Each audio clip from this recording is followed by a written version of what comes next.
Le départ dans 1 minute. Start binnen 1 minute. Attention Et pour là, c'est cette également le deuxième défait des course. 4, Xavier Oui, Grandborchi. pardon. 1, 2, 4. Déféré des 4. Pour ce bel engagement. Départ imminent hein, pour ce deuxième rendez-vous. Déjà, c'est allé très vite à l'avant-course puisque les chevaux sont rentrés tard en piste. Votre préféré, Sébastien? Mon préféré, Moi, c'est le écoutez, 8. Allez. bah, si vous, c'est le 8, alors moi je vais prendre là, c'est le 11, qui sont vraiment deux spécialistes du parcours. Et je pense que ça compte sur ce petit anneau de 1000 mètres hein, de la piste de Tongres. 1000 mètres rond de tour. C'est très réduit, 1609 mètres à parcourir. Le premier virage arrive très rapidement. La vitesse est bien sûr primordiale dans ce genre d'exercice. Et Grandborchi et Miet Corta n'en manquent pas de vitesse, justement. Exactement. Miat Corta qui ne gagne pas, mais qui est capable une nouvelle fois de se placer. Pas beaucoup de chevaux d'ailleurs. Rassemblement. Verzameling. Il y en aura forcément un à l'issue de cette course. J'ai pas pris beaucoup de risques, hein, Xavier. J'ai pris tout simplement les deux meilleurs records de l'épreuve. Ce sprint. J'ai pris un risque dans le sens où c'est le mauvais numéro hein, pour Timmy Miller, vraiment. Et je suis pas sûr qu'il va débouler comme a fait Overlord dans la précédente avec le 8. J'ai le sentiment que c'est un cheval qui va découvrir la distance également. Ce numéro 8, pour son nouvel entourage, hein, première sortie pour la VOF Matic, éventuellement de Günther Wax, on vous le rappelle, pour ce Kimi Meloc.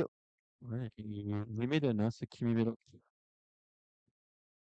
Mais tout de même suivi à 3,20 €, 2,90 pour les favoris comme J'aime Danover, 5,60 pour Grand Borchi qui est vraiment Alors, il avait quelque chose sur 1600 mètres. Tous les ordres. Onder de orders. Par David Leroy. Et ça remonte au mois d'octobre 2024. Mais bon, souvent, quand Günther achète des chevaux pour cette casaque, ils ne mettent pas longtemps à s'illustrer, hein. un entourage très habile, très sérieux et en plus en forme. Jackson Darling en est l'illustration.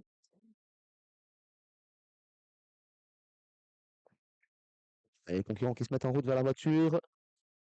Et quelques instants encore pour faire vos jeux. C'est un sprint, 1600 mètres. Changement de favori, Xavier, avec Kimi Meloc qui passe favori à quelques instants du départ, 3 € tout rond, 3,50 hein, pour Comme J'aime Danover, 4,40 € pour Grand Borchi. Ouais, ça baisse énormément. Pour regarder la cote de Grandbourg qui passe de 20 à 4,50. Associé à Sébastien Juprel.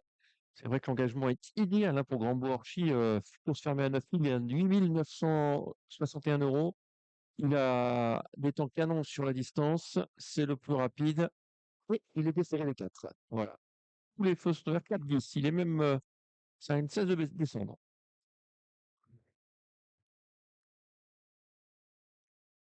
Collé aux ailes de la voiture. Est-ce qu'il va prendre la tête Grandbourg-Archy? Attention au départ. Mais voilà parti la faute du 7. Faute du 7 en dehors, j'adore Ice.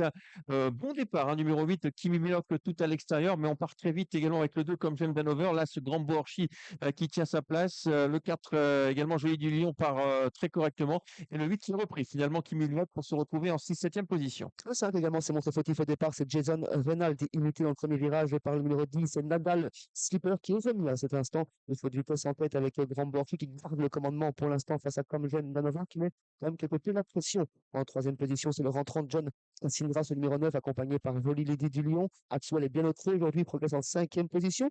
Il est suivi par le numéro 8, Kimi Meloc, qui semble avoir un peu de ressources avec Günther Wax, lui-même suivi par Nadal Slipper. À l'arrière, la rentrante, le numéro 6, Mystery S, accompagné par Noah Costa. Voilà, on est déjà dans le dernier tour de piste avec Grandbourg-Archy qui a l'avantage depuis le départ, comme j'aime Danover qui va avoir un parcours compliqué à son extérieur. Ensuite, on retrouve John Cassandra le 9, accompagné par Jolie du Lion. Le 3 vient un peu plus loin et l'attaque en dehors. On essaye de venir avec le numéro 11, Miat Corta, mais on lui passe un peu sous le nez avec Kimi Meloc qui sort également. Les Dion qui là, contacté le premier également pour attaquer en troisième position, mais c'est toujours Grand Borchi qui tient bien la corde et qui tient la tête pour l'instant, comme John Danover qui tente de mettre une banderie. Les Dion qui s'est ravisé. Mia Corta qui reste un petit peu là depuis l'arrière-garde et Kimi Meloc toujours en 5-6e position alors que Maxwell semble rentrer dans les rangs. Ouais, tournant final déjà avec Grandbourg-Archy qui est mis sous pression depuis le départ avec comme j'aime Danover, le numéro 2. Ensuite, il y a le 4, Joli du Lion à l'extérieur. On se rapproche avec Kimi Meloc qui est en troisième position. Kimi Meloc qui va très facilement et qui est en train de déborder le 2 comme j'aime Danover qui a le parcours exécrable en dehors. Qualifié le 7, 7. sur Grand Bourg-Archy. Grand Borchi qui s'est sauvé, qui tente de virer sur son avance, qui est de deux longueurs à 150 mètres du poteau, Kimi Milok qui fonce sur le Qui est le 3, numéro 2 comme John Hanover, Kimi Milok qui prend l'avantage aux abords du poteau devant Grand Borchi, Kimi Milok qui s'impose avec Günther Lock, deuxième place pour Grand Borchi, deuxième place 4, l'élu du Lion, et quatrième, le numéro 2 comme John Hanover. Voilà, ça met jamais longtemps à gagner avec cette Kazakh lorsqu'il achète un cheval Günther. Kimi Melok d'emblée ouvre son palmarès pour son nouveau propriétaire, malgré ce numéro 8, hein, mais il était vraiment super dans la phase finale, Sébastien. Tout à fait, les deux prises avant-course qui sont première et deuxième, tout simple. File le 5, le 7 et le 3. Uitgesloten 5, 7 en 3. Seulement quatrième, le favori d'ouverture, le numéro 2, comme Jeanne Danover. C'est vrai qu'il a toujours progressé à l'extérieur de l'animateur qui était Grand Bourchi. Il est quand même assez courageux. C'est comme Jeanne Danover. On revoit là une autre pense que Grand Bourchi était parti pour la gloire, Xavier. Ouais, mais regardez comment il vient facilement, hein, quand même, Günther. Dans le tournant, il les a enrhumés, il a passé comme John Danover et il y a quand même une classe d'écart hein, entre les deux. Hein. Ouais, Là, facile quand même. Hein. l'un a fait le premier kilomètre, l'autre a fait plutôt les derniers 500 mètres. Grand Bourchi a fait le Exactement. grand en tête et Réception de Miet Corta, qui est tenté de venir en dehors, un peu, au large. compliqué, oui, au large, Actuel nouvelle fois fautif, malheureusement. ouais, dans la phase finale. 8 As 4-2, arrivée de cette épreuve. On revoit les derniers kilomètres ensemble avec, comme Johnny Danover, forcément avec le parcours né au vent, toujours en dernière épaisseur, c'est compliqué, hein, Sébastien. Ouais, c'est compliqué à l'extérieur de l'animateur sur ce petit anneau.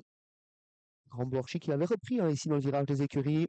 À 800 mètres de l'arrivée, Kimi Milok qui a un instant pensé venir à 3, mais a pu trouver le Ouais, passage dans le wagon de 2 et rester à 2 pour finir. ouais, je pense qu'il a voulu faire comprendre à Frédéric Dehuc qu'on n'allait pas l'enfermer, hein, que s'il allait venir, il allait sortir.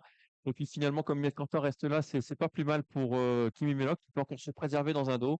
Il va attendre la phase finale pour accélérer.